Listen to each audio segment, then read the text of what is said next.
인류는 지난 수십 년간 폭염, 폭설, 태풍 등 이상기후를 경험하였습니다. 또한 이러한 이상기후로 인해 막대한 인적, 물적 피해를 입었죠. 이러한 이상기후의 발생으로 막대한 피해를 입은 인류는 그 원인을 파악하기 위해 노력해왔습니다. 그렇게 다양한 연구 결과를 통해 온실가스의 급격한 증가로 인해 이상기후가 발생하는 것을 알게 되었습니다.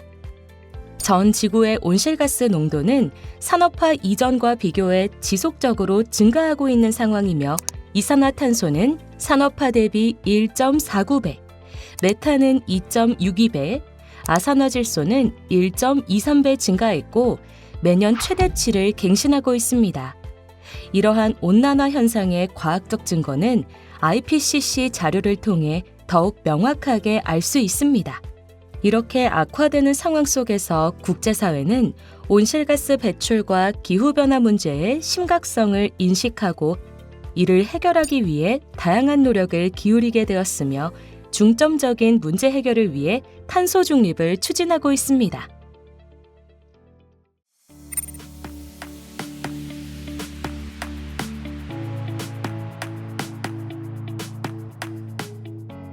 탄소 중립이란 산업, 수송, 발전 등 다양한 분야의 인간 활동에서 배출되는 탄소를 최대한 줄이고 산림의 확대, 재생에너지 사용, 탄소 포집 등을 통해 탄소를 흡수하여 최종적으로 탄소 배출량이 제로가 되도록 만들자는 개념입니다.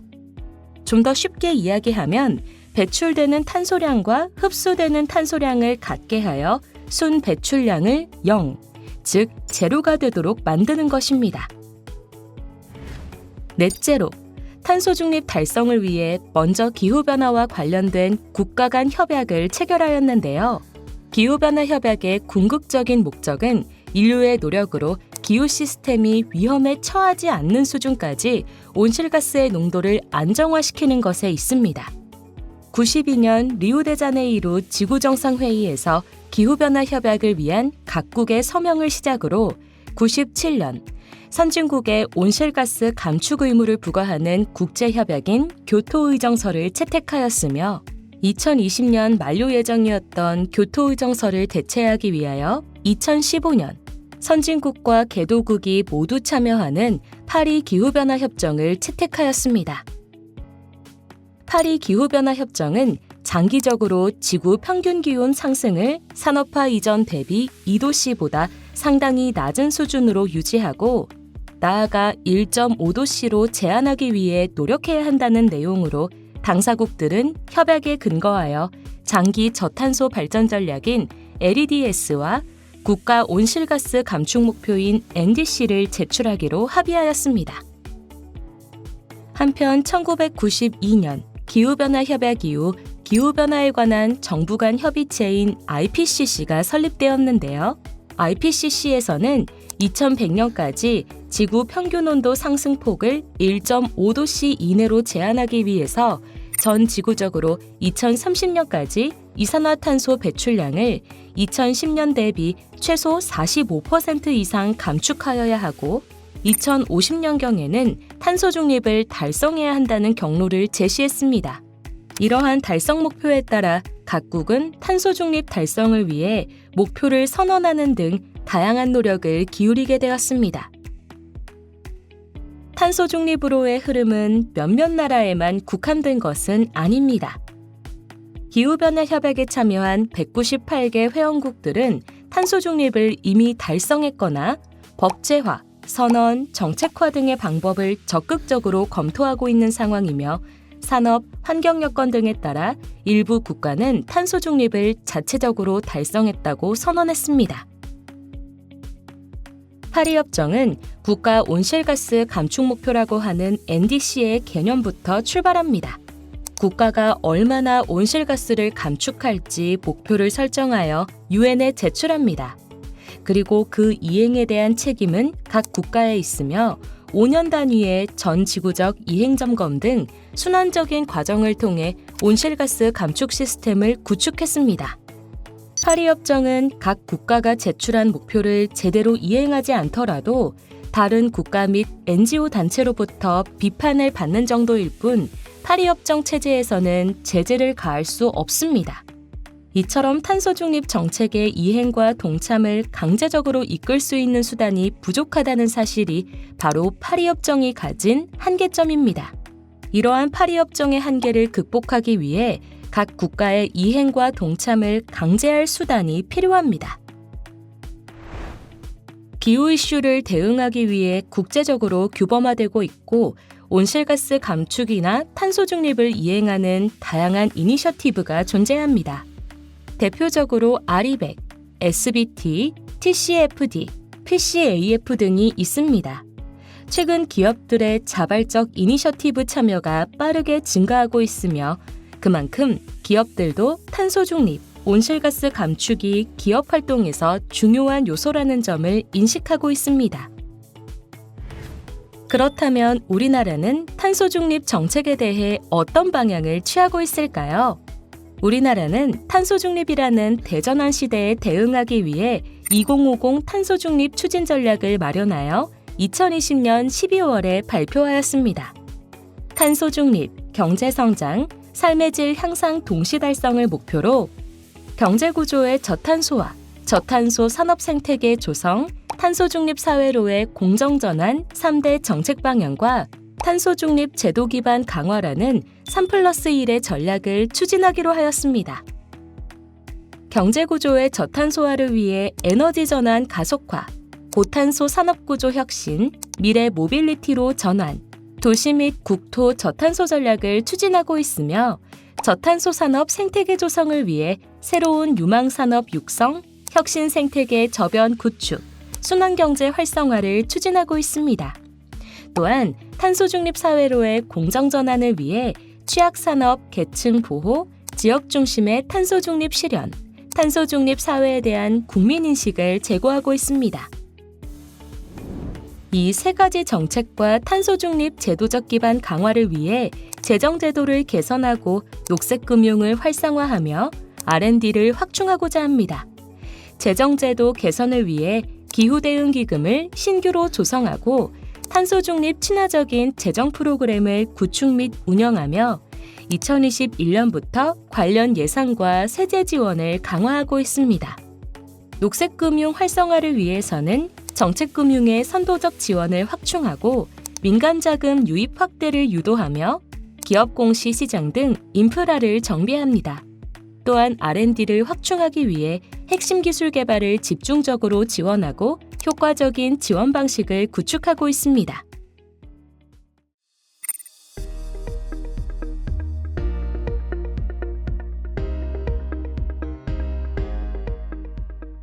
(2020년 12월) 발표된 제5차 신재생에너지 기본계획에 따르면 정부의 신재생에너지 활성화를 위한 목표는 신재생에너지 보급, 시장, 수요, 산업, 인프라, 5대 혁신을 바탕으로 저탄소 사회 및 경제로의 이행을 가속화하는 것입니다.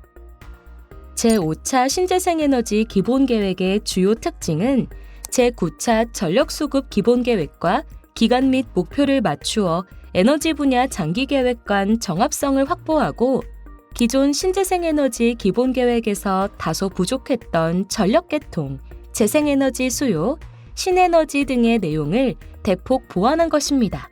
또한 계획기간인 2020에서 2034년을 넘어 2050년 탄소 중립으로 나아가기 위한 신재생에너지 분야의 도전과제와 대응 방향을 선제적으로 제시하고 있습니다. 제5차 신재생에너지 기본계획의 첫 번째 키워드인 보급혁신은 질서 있고 지속 가능한 확산 체계를 마련하는 것으로 보급 확대를 위해 인허가 규제를 개선하는 과제를 제시했습니다. 먼저 풍력발전 설치 전 과정을 지원하여 신속성과 효율성을 제고하는 풍력 인허가 통합기구인 원스톱샵을 도입고자 합니다. 이를 위해 현재 풍력발전 특별법 제정 등 법적 기반 조성을 지원하고 있습니다. 다음으로 부지 임대기간 및 인허가 의제를 확대하고 이격거리 등 규제를 합리화합니다. 신재생에너지 설비의 수명이 장기화되는 추세에 따라 염해농지 등 일시 사용 허가 기간 확대를 검토하고 있습니다. 또한 지자체별로 상이한 이격거리 규제를 합리화 및 표준화하기 위해 재생에너지 발전 설비 입지 가이드라인을 제정하고 인센티브 방안을 마련하였습니다. 다음으로는 참여 주체 및 입지의 다변화를 추진합니다. 첫째, 지역 주도의 재생에너지 확산 체계 구축을 위하여 지역에너지 센터를 설립하고 신재생에너지 중심의 지역에너지 계획 수립 및 이행 우수 지자체에는 인센티브를 강화하며 중장기적으로는 인허가 일괄 처리가 가능한 계획 입지 전환을 시행하고자 합니다. 둘째, 수용성이 높은 건물, 산단, 유휴 국유지 등의 맞춤형으로 보급을 지원하기 위해 신재생에너지에 적합한 유휴 국유지 정보 제공 플랫폼 구축을 검토하고 있습니다. 다음으로 신재생에너지 분야의 민간 공공투자 활성화 지원입니다. 수요자 유형별 맞춤형 융자제도 운영을 위해 사업자, 입지, 투자 방식에 따라 맞춤형 융자제도를 운영합니다. 또한 다양한 금융조달 경로를 제공하여 신재생 투자를 활성화할 수 있도록 합니다. 이를 위해 녹색보증과 신재생 생태계 펀드를 조성하여 투자 활성화를 유도합니다. 마지막으로 국민이 안심하는 신재생 에너지를 확산할 수 있도록 재생에너지 설비 통합과 안전관리 체계를 구축합니다. 재생에너지 인허가 통합 시스템과 연계한 설비 통합 안전관리 체계를 구축하여 안전관리를 강화할 수 있도록 합니다. 둘째, 시장 혁신은 시장 효율성을 제고하여 다양화를 촉진하는 것으로 신재생에너지 공급 인증서의 안정적인 수급 여건 조성 및 발전 사업자의 사업 수익성 제고를 위해 장기 계약 중심으로 RPS 시장을 운영하고 있습니다. 이를 위해 2017년부터 태양광 발전 고정가격 계약 경쟁 입찰을 도입하여 현재까지 운영 중이며 2022년에는 풍력발전 고정가격 계약 경쟁 입찰을 도입하였습니다. 다음으로 열과 연료 혼합 등 비전력 신재생에너지원의 확산 기반을 마련하고자 합니다. 우선 신재생 열에너지 활용 및 공급을 확대합니다. 이를 위해 신재생 열 보급제도 도입 방안을 검토하고 있습니다. 또한 바이오 디젤 혼합 비율을 5% 내외까지 단계적으로 상향하고 예치 및 유예 등 의무 이행의 유연성 부여를 위해 제도 개선을 병행하고 있습니다. 셋째, 수요 혁신은 2021년부터 기업 및 공공기관 등에서 RE100 이행이 가능하도록 다양한 이행 수단을 시행하고 공공기관의 선도적 참여를 유도하고 있습니다. 먼저 기업과 공공기관의 RE100 참여를 본격적으로 확산시키기 위해 RE100 제도를 본격 시행하였는데요. 한국에너지공단 신재생에너지센터에서는 기업과 공공기관 등이 2021년부터 재생에너지 전력을 구매할 수 있도록 다양한 이행 수단을 시행하였으며 재생에너지 사용 확인서 발급을 통해 사용 실적 인정을 지원하고 있습니다. 또한 관계부처와 협력하여 공공기관의 선도적 RE100 참여를 유도하고 있습니다. 더불어 RE100 참여 유도를 위해 녹색보증 지원, RE100 라벨링 부여 등 RE100 인센티브 지원 방안을 검토하고 있습니다. 또한 지역 수요 거점 및 자가용 확산 등 신재생에너지 수요 저변 확대를 추진합니다. 산업단지 및 일반 국민의 RE100 참여 확대를 유도하기 위해 기존 산업단지는 자가용 태양광 확대 등 그린 산업단지로 전환하고 신규 산업단지는 재생에너지 100% 사용 산업단지로 조성을 추진하고 있습니다. 또한 자가용 신재생에너지 확산을 위해서는 자가용 신재생 설비 활성화를 위해 산업단지 등 수요 집중 지역의 자가 사용 전력량에 한해 인센티브 지원 방안을 검토하고 있습니다. 우리나라는 자가용 태양광 설비 비중이 매우 낮은 수준으로 지속 가능한 보급, 개통 부담 완화 등을 위해 자가용 확대가 필수적입니다.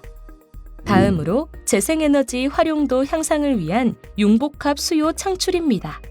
수요를 초과하는 재생에너지 공급 가능량을 다른 시간대로 이전하는 것을 말하며 전력 수요 이전과 병행하여 재생에너지 공급 가능량을 저장한 후 전력 수요가 높은 다른 시간대에 활용할 수 있도록 이전할 수 있는 방안을 검토하고 있습니다.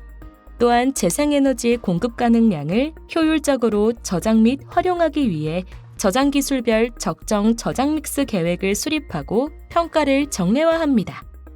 재생에너지의 타에너지 활용을 촉진하기 위하여 연도별 수요 초과 공급 가능량 전망을 토대로 필요 지역에 이전하여 중장기 섹터 커플링 확대에 대비가 필요한데요. 예를 들어 그린 수소를 생산하여 수소차를 충전할 수 있고 열을 생산하여 열수요 지역 난방 공급을 할 수 있습니다. 넷째, 산업혁신은 수소 전문기업 및 에너지 혁신기업 육성 등 혁신 역량을 강화합니다. 먼저 산업혁신을 위해 고효율, 친환경 중심 시장 전환 및 혁신기업을 육성합니다. 신재생에너지 서비스 중심의 에너지 혁신기업 육성을 위해 R&D, 인력지원단, 혁신조달 등을 패키지로 지원하여 기술력과 혁신 역량을 가진 수소 전문기업을 육성합니다. 이때 목표는 수소 전문기업 1,000개, 매출액 1,000억 원 이상 에너지 혁신기업 100개를 육성하는 것입니다. 다음으로 신재생 원별 유망 분야 R&D 지원을 강화합니다. 전주기 핵심 기술 개발 및 상용화, 그린 수소로 조기 대체를 위해 수소 5대 분야의 소재, 부품, 장비 R&D를 집중 지원해 핵심 기술 확보를 촉진합니다. 2022년에 200억 원, 2025년에 1,000억, 2030년에 2,000억 원을 수소 5대 분야 R&D에 지원할 예정입니다. 또한 R&D 개발 제품의 성공적 사업화 유도를 위한 지원을 강화하며 우수한 R&D 결과물은 공기업의 시범 사업으로 연계하여 현장 실증 및 트랙 레코드 확보를 지원할 예정입니다. 다섯째, 인프라 혁신을 목표로 개통 수용성 증대를 위한 시스템을 구축합니다. 인프라 혁신을 위해 송배전망 접속제도 개선 등으로 개통 수용성을 증대합니다. 기존의 고정 접속 방식에서 개통 혼잡을 완화해주는 유연한 접속 방식을 도입하여 접속 가능 용량을 확대합니다. 이때 개통 혼잡을 완화시키기 위해 기존의 고정 접속 방식에서 선로별 접속 용량 차등, 최대 출력 제한, 선접속 후제어 등 유연한 접속 방식을 도입합니다. 안정적 개통 운영을 위한 신재생에너지 운영관리 체계를 구축하려면 재생에너지 변동성 대응을 위한 개통 복원력 강화가 필요한데요. 재생에너지 변동성 확대에 따라 개통 복원력이 약화되지 않도록 재생에너지의 예측 제어 능력을 강화하고 유연성과 관성 자원을 확보합니다. 자가 출력 조정은 발전량 사전 입찰과 가상발전소를 구성하고 유연성은 ESS, 양수, 가스터빈, 개통관성은 개통 운영자가 일정 수준 이상의 관성 자원을 확보하도록 개통 신뢰도 기준을 강화합니다. 또한 안정적 개통 운영을 위해 신재생에너지 관제 인프라를 통합합니다. 개통 운영자가 날씨, 수요, 고장 등 변화에 신속하게 대응할 수 있도록 전력 유관기관의 신재생에너지 관제 인프라를 통합 연계합니다. 이때 신재생에너지 발전량 실시간 감시 자동 예측 원격 제어가 가능하도록 한전 전력거래소 에너지공단 간 통합관제 시스템을 구축하고 관제 시스템과 연계하여 신재생에너지의 상태 및 제어 신호를 양방향으로 전달하고 출력 제어할 수 있는 스마트 인버터 의무화 시행을 검토하고 있습니다.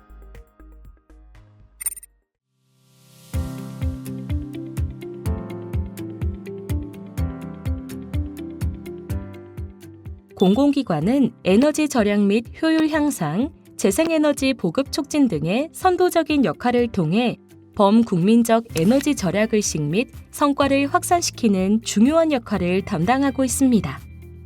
특히 에너지의 효율적 이용과 온실가스 배출 저감을 위해 공공기관 에너지 이용 합리화 추진에 관한 규정이 제정되었으며 이에 따라 각 공공기관은 다양한 에너지 효율화 방안을 시행하고 있습니다.